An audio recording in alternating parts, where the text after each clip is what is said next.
തണ്ണീർക്കൊമ്പൻ ഇന്നലെ ഒരു പകൽ മുഴുവൻ മാനന്തവാടി താഴ അങ്ങാടിയിൽ ഉണ്ടായിരുന്നിട്ട് കൂടി വലിയ രീതിയിൽ നാശനഷ്ടങ്ങളോ അല്ലെങ്കിൽ അനിഷ്ട സംഭവങ്ങളൊന്നും തന്നെ ഉണ്ടാക്കിയിട്ടില്ല. അതുകൊണ്ട് തന്നെ ഈ ഇത്തരത്തിൽ ശാന്ത സ്വഭാവനായിട്ടുള്ള ആന ചെരിഞ്ഞു എന്നുള്ള വാർത്ത ഈ നാട്ടുകാർ വളരെ ഞെട്ടലോട് കൂടിയാണ് ഏറ്റത്.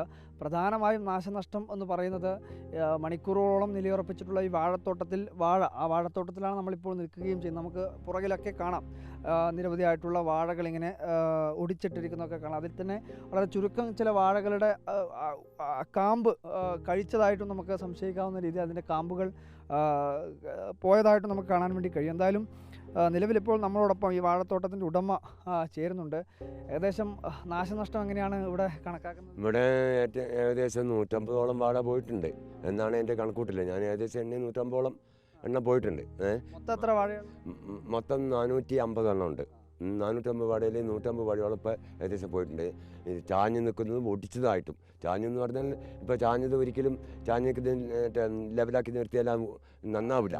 പോകുന്ന ഘട്ടത്തിലൊക്കെ ആന പോകുന്ന ഘട്ടത്തിൽ തട്ടിമുട്ടി അങ്ങനെ കുറേ എണ്ണം തട്ടിമുട്ടിയുണ്ട്. അതിൻ്റെ കണക്ക് വേറെയാണ്, അത് ഞാൻ ഇവിടെ സൂചിപ്പിക്കുന്നില്ല. എന്തായാലും ഇത് ഈ നാട്ടുകാരെ സംബന്ധിച്ച് വലിയൊരു ആന ചെരിഞ്ഞു എന്നുള്ള വാർത്തയും ഒരു ദുഃഖകരമായ ഒരു വാർത്തയാണ്. ചെരിഞ്ഞു എന്നുള്ള ആന എൻ്റെ വാർഡ് നശിപ്പിച്ചതിന് ഉപരി അത് ഒരു ചെരിഞ്ഞു എന്നുള്ള ദുഃഖസത്യം കൂടി ഞാൻ മനസ്സിലാക്കി അറിഞ്ഞപ്പോൾ എനിക്ക് കുറച്ച് സങ്കടമുണ്ട്. എന്തായാലും ഒരു ജീവനാണ്, അതുകൊണ്ട് ചെരിഞ്ഞായിട്ട് എനിക്ക് ദുഃഖമുണ്ട്. ഇന്നലെ ഈ സംഭവം നടക്കുന്ന സമയത്ത് ഇതിനെ കയറ്റിക്കൊണ്ടുവന്ന് ഇവിടെ ഉണ്ടായിരുന്നു. ഇന്നലെ രാവിലെ ഒരു 10:30 മണി മുതൽ ഞാൻ ഇവിടെ തന്നെ ഉണ്ടായിരുന്നു. 10:30 മണി മുതൽ രാത്രി 10 മണി വരെ 10:30 വരെ കയറ്റുന്നത് വരെ ഞാൻ ഇവിടെ ഉണ്ടായിരുന്നു.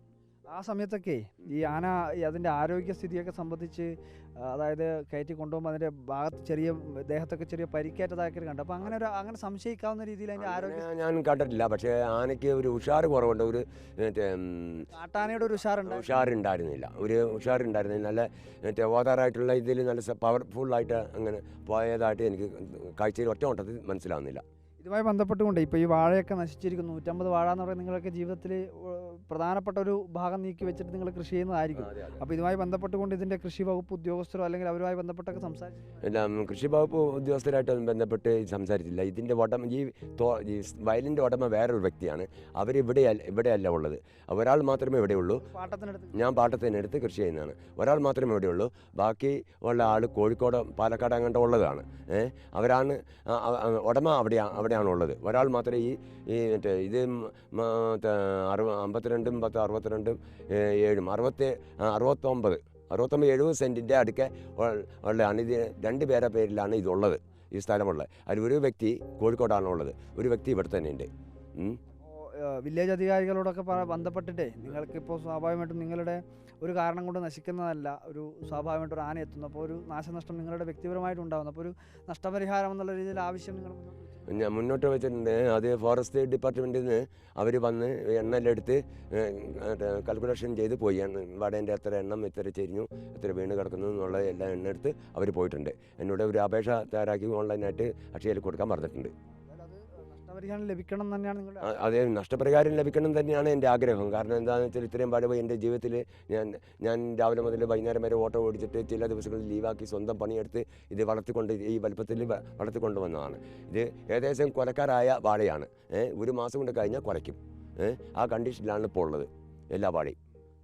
തണ്ണീർക്കൊമ്പൻ സത്യം പറഞ്ഞു കഴിഞ്ഞാൽ അതൊരു കണ്ണീരായി മാറി. അതിനു പുറമെ തണ്ണീർക്കൊമ്പൻ ഇവിടെയും ഒരു കണ്ണീർ സൃഷ്ടിച്ചിട്ടുണ്ട്. ഈ കൃഷിയെല്ലാം നശിച്ചത് കർഷകരെ സംബന്ധിച്ചിടത്തോളം അതൊരു കണ്ണീരായിട്ടുള്ള വാർത്തയാണെങ്കിൽ കൂടി തണ്ണീർക്കൊമ്പനെ രക്ഷിക്കാൻ കഴിഞ്ഞെങ്കിൽ ആ കണ്ണീരിനെ പകരം വെക്കാൻ വേണ്ടി കഴിയുമെന്നുള്ള ആശങ്കയും അങ്ങനെ ഒരു പ്രതീക്ഷയുമായിരുന്നു അവരെല്ലാം പങ്കുവച്ചത്. പക്ഷേ അതെല്ലാം വിഫലമായി പോകുന്ന ഒരു കാഴ്ച നമുക്ക് ഇന്ന് രാവിലെയോടുകൂടി, ആ ഒരു വാർത്ത നമുക്ക് രാവിലെയോടുകൂടി എത്തി. എന്തായാലും കർഷകർക്ക് അർഹമായിട്ടുള്ള നഷ്ടപരിഹാരം ബന്ധപ്പെട്ട വനം വകുപ്പ് ഉദ്യോഗസ്ഥരുടെ ഭാഗത്തു നിന്നും അതുപോലെ തന്നെ ഇതിൻ്റെ സർക്കാരിൻ്റെ ഭാഗത്തു നിന്നും ഉണ്ടാവണം. ഏകദേശം 10-200ഓളം വാഴ ഈ തോട്ടത്തിൽ ഏകദേശം ഒരു 150ഓളം വാഴ നഷ്ടപ്പെട്ടിട്ടുണ്ട്. തൊട്ടടുത്തും സമാനമായ രീതിയിൽ 100 ചില്ലാനും ഒക്കെ വാഴകൾ നശിച്ചിട്ടുണ്ടെന്നാണ് മനസ്സിലാക്കുന്നത്. അർഹമായിട്ടുള്ള നഷ്ടപരിഹാരം ഇവർക്ക് ഉറപ്പുവരുത്തണമെന്നാണ് കർഷകരുടെയും ആവശ്യം.